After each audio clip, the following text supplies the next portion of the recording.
Iowa State 6, Mark? Very dramatic. Very dramatic. I like it. All right, so I'm just gonna have you start off by introducing yourself. So you're welcome to do that. Okay. My name is MaryJune Cain, and I am getting my master's degree at Iowa State in accounting. So I'm part of that MAC program that they've got. Let's see. Oh gosh, where to start? I was born and raised here in Ames. My family has been here since after World War II. My grandpa was part of the GI Bill, and he's kind of an interesting character himself. He was one of those like Depression era kids. His major was actually in forestry when he went to Iowa State, but he had to get a minor in civil engineering because there were only like 2 forestry jobs in the entire country when he was graduating. So he went with civil engineering, and I was born and raised here. My grandfather worked at the DOT. My grandmother started finesse spa salons. Yes, she did. So she was a very entrepreneurial woman back when it was not cool and almost unbelievable.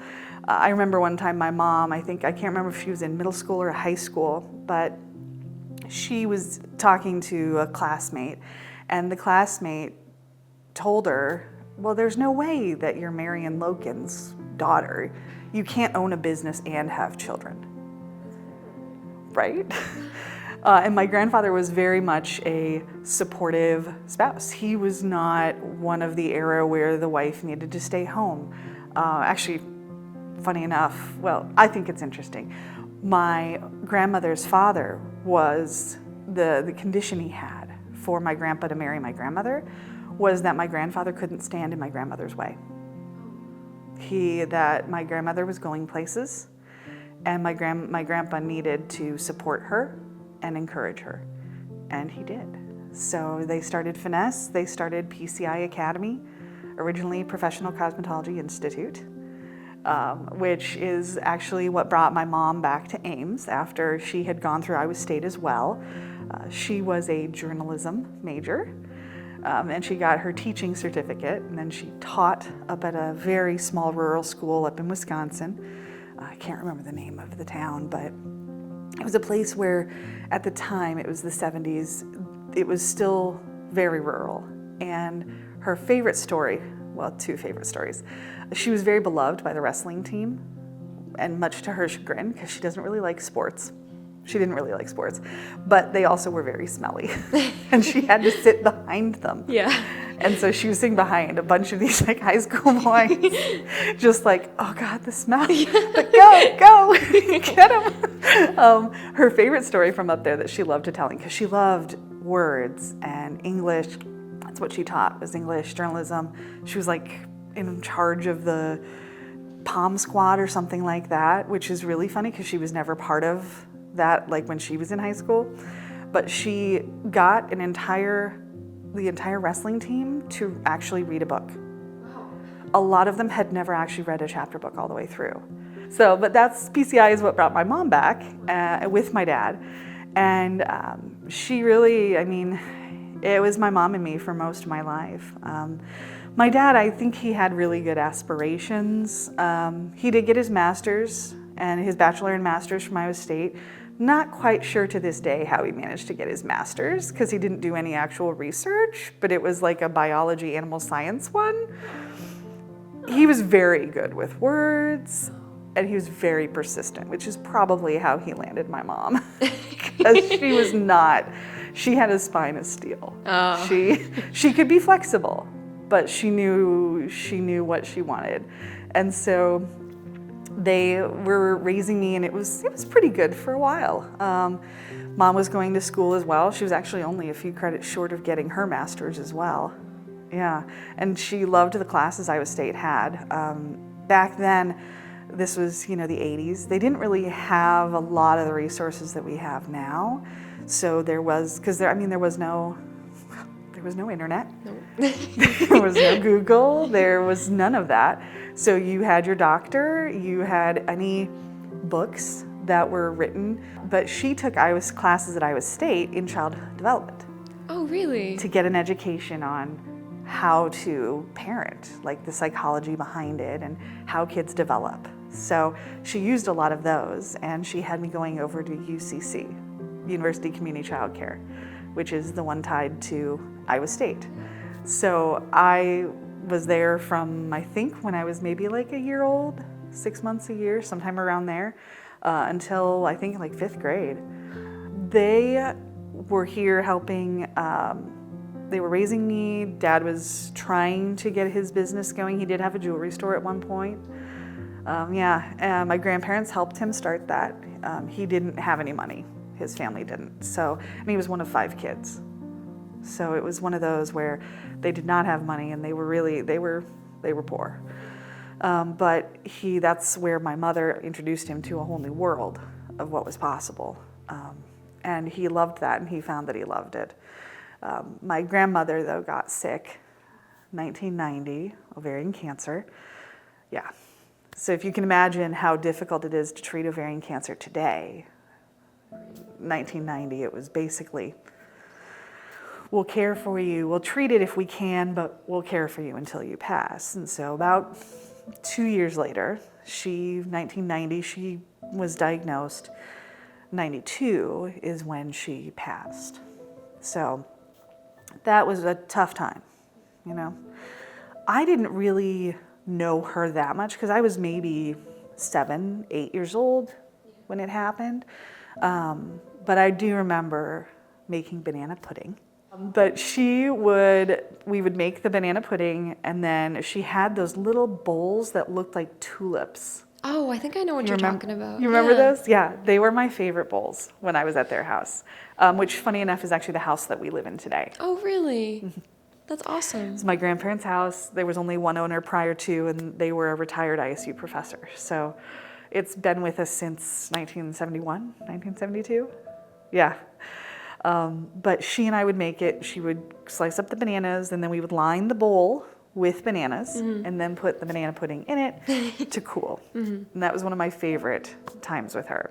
When my grandma got sick, he did stick around. And my mom always, bless her soul, she always thought it was because he didn't want to be seen as the husband that left while the mother-in-law was dying. But that wasn't the reason. It clicked later after my mom passed. The real reason, which is when my grandmother passed, my mother would inherit half of PCI and finesse. So growing up, it was really my mom and I.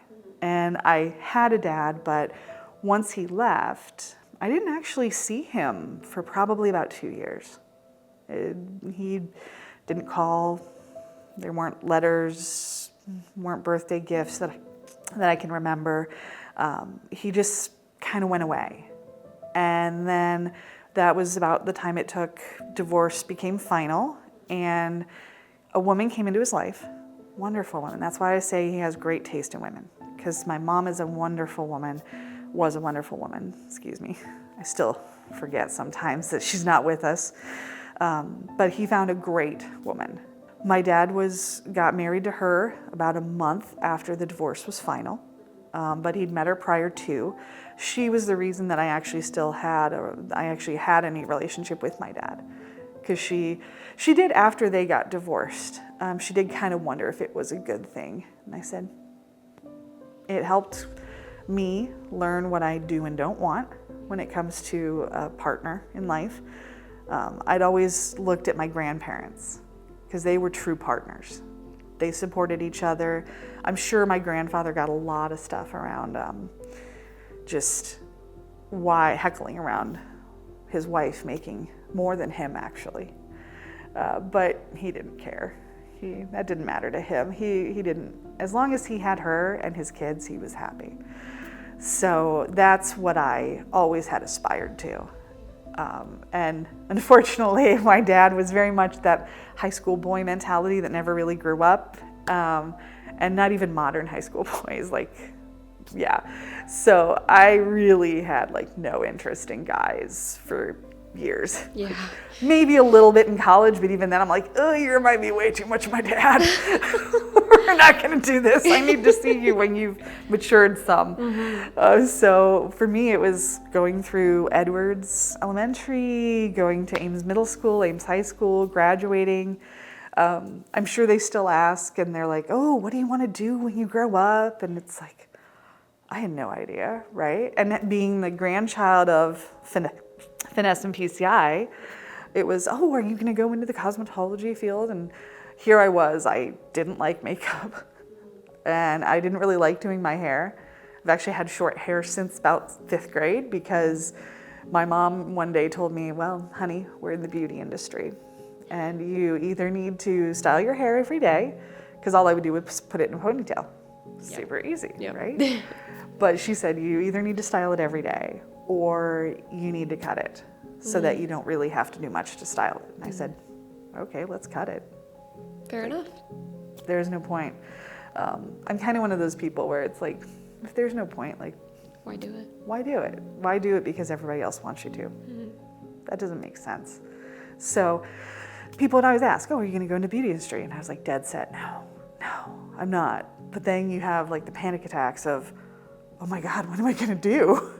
I don't know what I want to do. So I thought, okay, well, Iowa State is here. Grandpa went, mom went, dad went, aunt went. Might as well go, right? I like Iowa State. It's close to home. Why not? So I went in business management. That's when things really turned around for us, because when my grandma had passed, she was the one that she just kind of knew instinctively what to do in the beauty industry. And my mom had her bachelor's. She knew how to teach. She knew all about like advertising because she had her journalism background, so she'd been around. But she didn't know what to do and when to do it. And it got to the point where I think she said she was making maybe less than $20,000 a year. And she had to pay alimony. And she had to raise a kid. And she didn't know what to do. She was very close to just shutting it all down and saying, okay, we're done because we can't do this. But she loved her family so much, and she loved being part of PCI and Finesse and supporting her mother's vision and dream, that she went and took a big chance. And it was on a gentleman named Randy Kunkel, and he was just starting out with his consulting company. He had a lot of support in the industry, including from one of the major distributors at the time that still believed in him. I think it was even Paula Kent Meehan knew him. She was the founder of Redken, and I think she knew him and she supported him. And so they helped him kind of get back on his feet, started a consulting company because he was like, there has to be a better way. Michael Cole was a friend of his, which is funny. Michael Cole is now known in the industry. He's one of the founding people when it comes to growing yourself, investing in yourself, and getting out of your own way. And he got his start at PCI. 1985, he came and did one of his very first speeches, I think ever, and teaching a class. They got together and they said there has to be a better way for beauticians to grow and for stylists to grow. They developed a level system. Mom, I think, was like the 9th salon that he was coming in, the biggest he'd ever had, because at the time she had 4 salons and a cosmetology school. He came in and started working with them. And it was money they technically couldn't afford, but it's what allowed the salons to now be in, I think, their 4th generation of ownership. My grandmother, my mother and grandfather, the first round of people, which included the last person my grandmother ever hired before she passed, who is now a family friend, and her daughter's actually our babysitter. Oh, there you go. So it's really cyclical and fun. And then it's now in its next generation. So that's kind of how I was raised, was you keep trying things and figuring things out. And if something's not working, you got to try it again and figure something else out. So they came together, and my mom was able to grow the business and pass it on, which is really what my family is about. And that's what I'm trying to teach my kids, is how to pass it on. So Italy left a very big mark on me. I love Italy. I was actually stayed for a second semester studying abroad because I loved it so much. But that meant I got my international business secondary major. I still didn't know what I wanted to do in life. So I added on a minor because what do you do when you don't know what to do? Find something else, figure it out. Added entrepreneurship. I remember my advising appointment before I was graduating.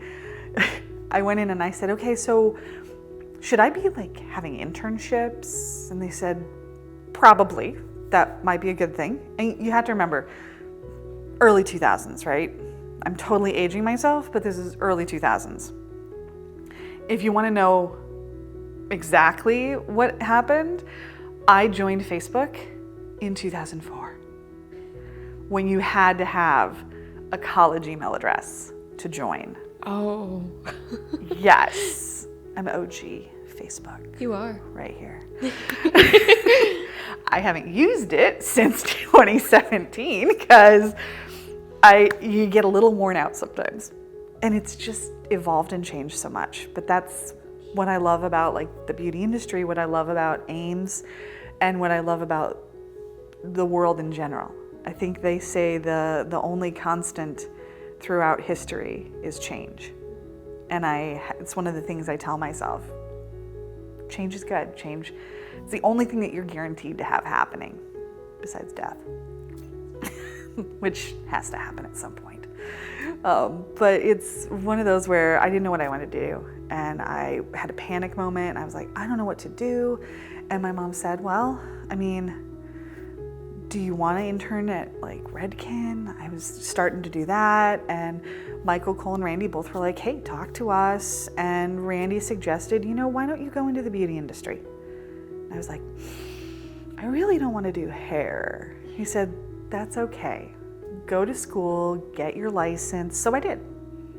I graduated from Iowa State, 5 long years, but wonderful years. Met through 3 of my now best friends through my sorority, Kappa Alpha Theta. Gotta love my thetas. And then went to cosmetology school, started that July, and then finished that. Very tough. I'm pretty sure I started having some gray hairs when I was 13, premature graying, trauma. It'll do things, but I definitely got a few more gray hairs going through cosmetology school. It was fun though. I met some great people, and then when I was done there, I was thinking, okay, do I go to a salon? Do I need to do that? And that's when Randy said, you know what? I really need a consultant, because he was growing that company and he needed people who knew business, who knew the systems, knew the industry. So I became a consultant with him, moved down to Tampa, Florida. Originally the Villages. Oh my gosh, that was an experience in itself. Very interesting experience. Moved to Tampa, and as much as I know Florida is wonderful, it was so much sun. So much sun. I'm very pale by nature, and there is no tan. There is just bright red or moon pale. And I've accepted this as my fate, and I'm okay with it. So I love sunscreen of all things.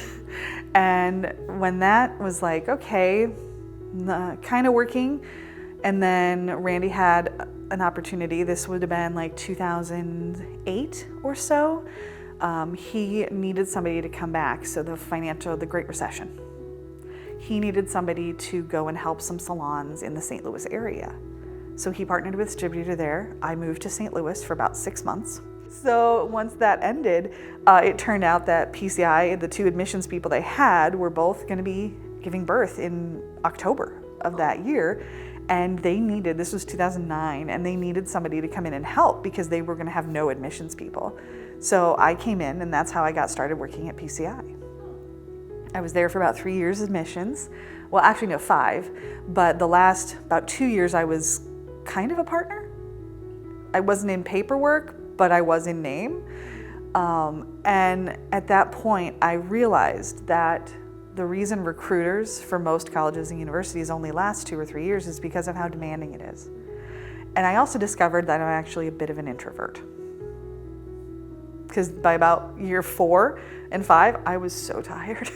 of talking to people. It was insane. And I got burnt out really badly. It was bad. So I did that, and then I was just tired, and I got to meet my hubby around that time too. So if you'd like to meet him, we can definitely do that, because that's kind of where we are actually in my story, is where I meet him. This is my husband, Michael Cain Jr. So he is born and raised down in New Orleans, specifically Metairie. Whoop, there you go. This is Signey, Signey. So my grandmother, her first salon was actually in Waterloo, Iowa, and she had her first partner was named Signey. Oh. So when we were looking at names for kids, I wasn't sure exactly what. I knew we wanted to marry Lisa because his mother's name is Lisa, and my mother's name was Mary. And my name is my mother's name and my aunt's name. So my mother was Mary, my aunt was June. So we met when he had finished up his degree at the University of Tennessee, and then he got placed in Iowa, in Ames, Iowa specifically, which, funny enough, that's actually, I was at PCI when I met him. Oh, really? And I got shown his picture about a year before we actually met in person. Oh. And the phrase I just said, that's a lot of energy. Yeah. That was my thought when I saw the picture of him. My brother introduced us. He wanted to because he had this, as he said, a good Southern man going to waste. Because he really, I mean, he can be so patient and just rock solid, right? When I saw a picture of him, he was dressed up for Halloween. Oh. And he was dressed up as, I think, mob underboss number 2, something like that. So he had on this black suit, he had on a fedora, and he had like a gun. He was going like this, like. And I looked at that and I was like, that's a lot of energy. And I was not sure how to handle that. Yeah. I was also like, I'm not sure if I'm ready for that. About 6 months after, I was like, okay, I'm kind of ready for that. Let's maybe meet. My brother's birthday party. He invites him. I'm invited. He's there. We went to the bar after. Normally, like I said before, I wouldn't go to a bar because I just don't like that energy. But I did. And he actually happened to be starting the next table at the bar. So we got to sit down, we got to talk. And it just kind of went from there. Have you ever been in a situation where you met someone and it was just so natural? It felt that way, like right from the beginning. So my mom, I'd been in the position with contract specialist for maybe a month, and mom got diagnosed with esophageal cancer. So, and that's one of those where you don't really survive it. It's just a matter of how long you have until you pass. As much time as you need. So I moved back to care for her because my brother had been living with her. His mom had the alcohol issues for years, and he finally got out of that web, I would almost say, where he realized she's not going to change. And so he was living with my mom kind of to recover. And my mom was truly a saint. She would not give up on her sister. She wouldn't. My grandpa did, because he knew there wasn't going to be any changing her. She was who she was, and she was going to make darn sure she was. But came back, was living with mom. My brother was in a better place, and Randy Kunkel had helped him get a position down in Kansas City.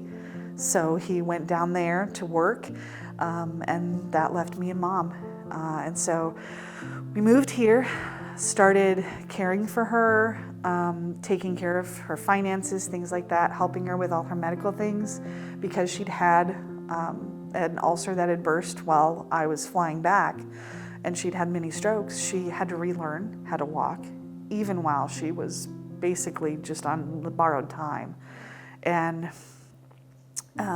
during that time, I actually was pregnant, and we lost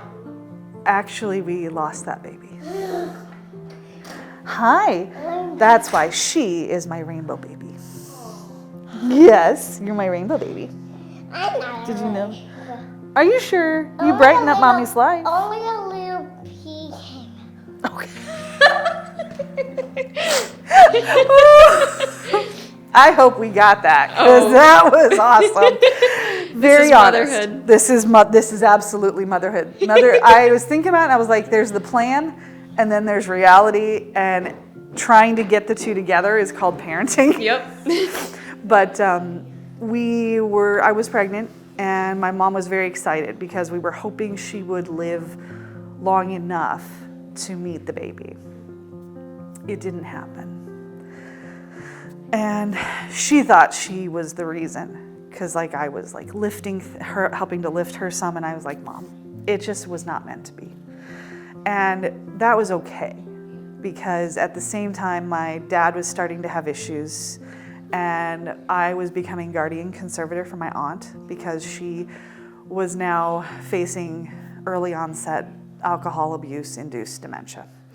So that was all happening in the first half of 2019. So we did a lot.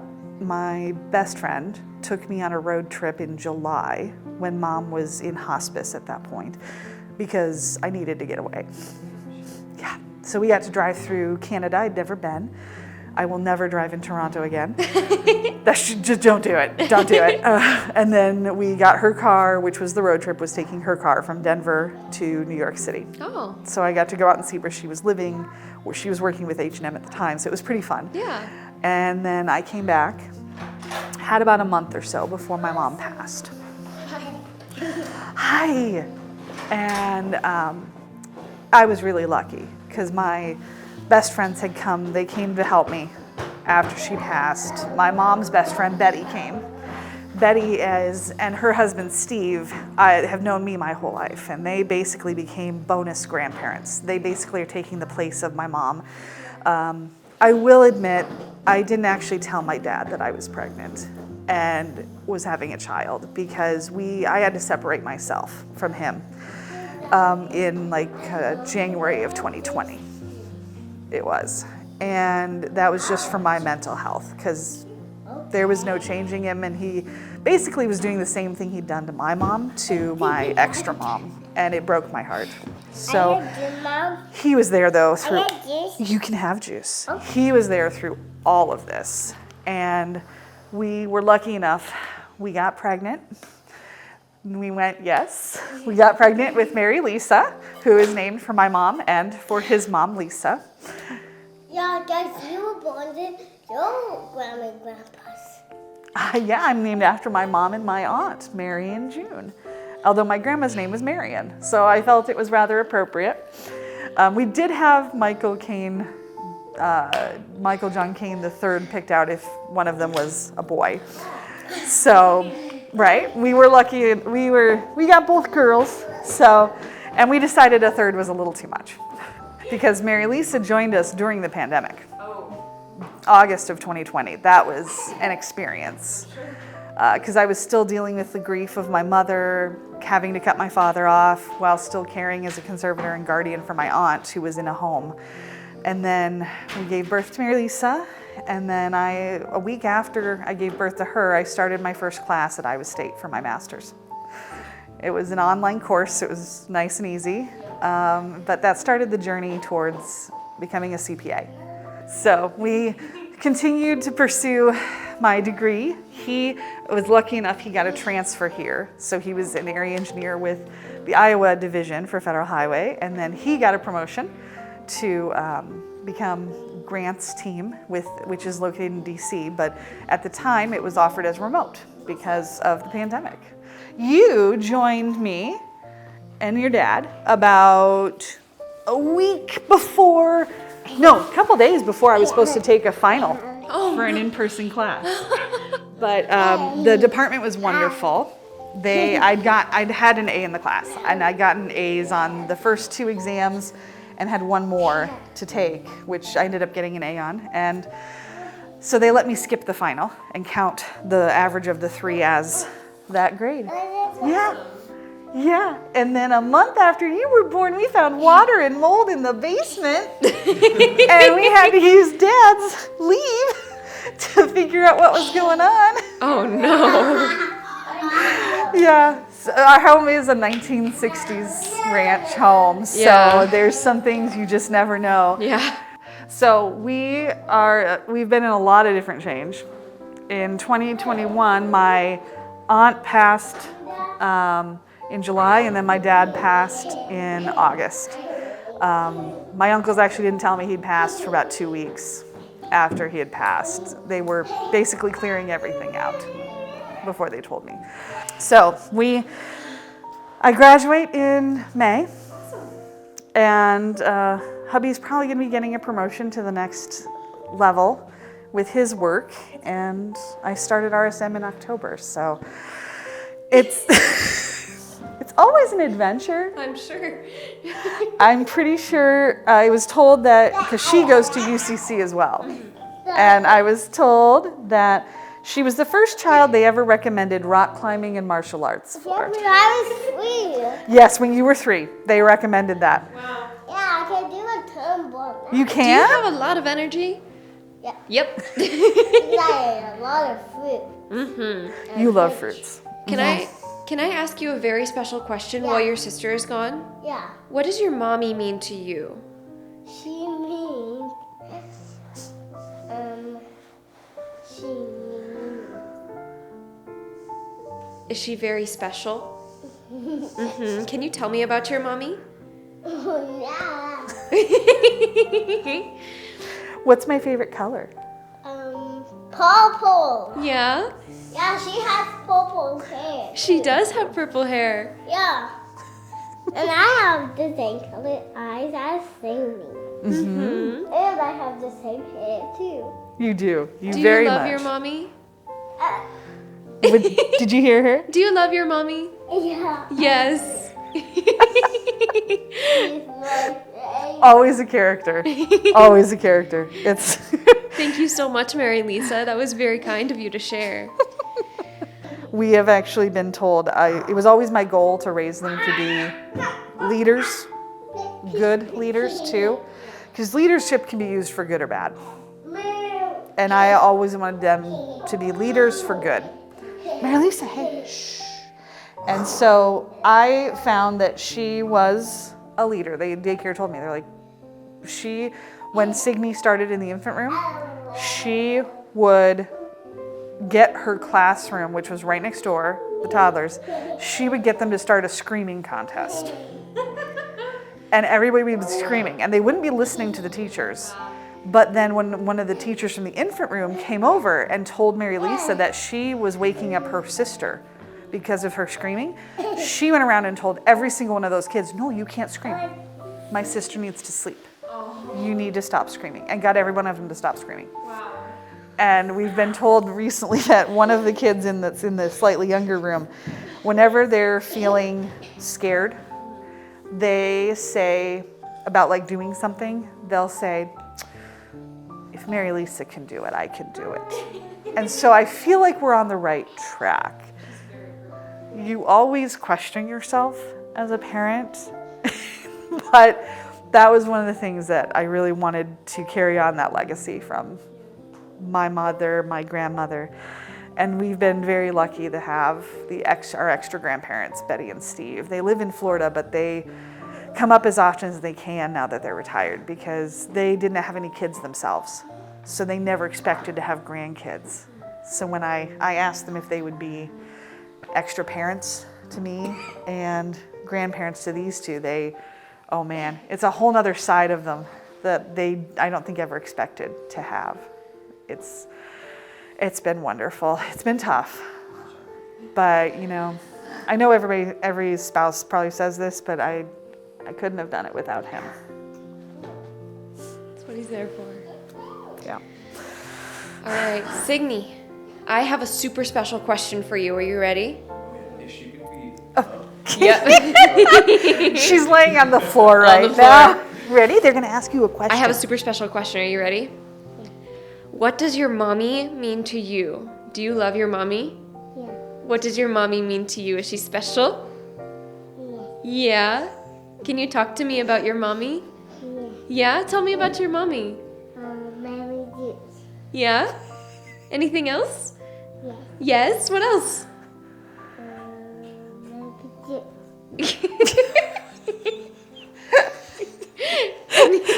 Anything else? Is that it? Do you like watching movies with Mommy? Yeah. Yeah. I like to be with Mom. Yeah. She's my cuddle bug, Aww. where she will, if I'm sitting down, she will come, whoa, whoa, whoa. Oh, too rough. We do have a climbing wall in our house I can specifically. see that you probably needed to help alleviate some energy. We do. Yeah. So much. He's making faces too. Yeah, this is what we are used to by now. Yeah. So, girls, come here. What does your wife mean to you? No, There's no wrong answer. There is no I wrong know, I answer. know there's no wrong answer. I just don't. She is a fantastic partner. She's a fantastic mom. I'm very glad that we're building a life together with her. She's very driven. When she makes a plan, she does it, and she means a lot to me. She puts, she's just a fantastic wife, mother. She's been a fantastic grad student. She's put a lot of effort into coming back to school and doing all these things. And so she's just, very determined. And I mean, I can't be any more proud of, what she's been doing for the last 5 years since we kind of came back here to Ames. So I'm just immensely proud of her all the time, and she means the world to me. He actually asked me to be his girlfriend while I was in Vegas in a limo celebrating my sister's 21st birthday. So I was in the limo and he called me. He's like, "Hey, are we official?" And I was like, "You don't mind if it's such a cute story." And he was just like, I was like, "What, you mean like boyfriend girlfriend official?" And he said, "Yeah." I was like, "Do you want to be?" He goes, "I think so." I said, "Okay, we're official?" And he's like, "Okay, I just thought I'd call and ask." I have no ribs. Be very honest. He doesn't. He's just so sweet. I mean, All right, my last and final question for you is, did we forget anything? Is there anything else that you would like our readers, viewers, people looking at us to know?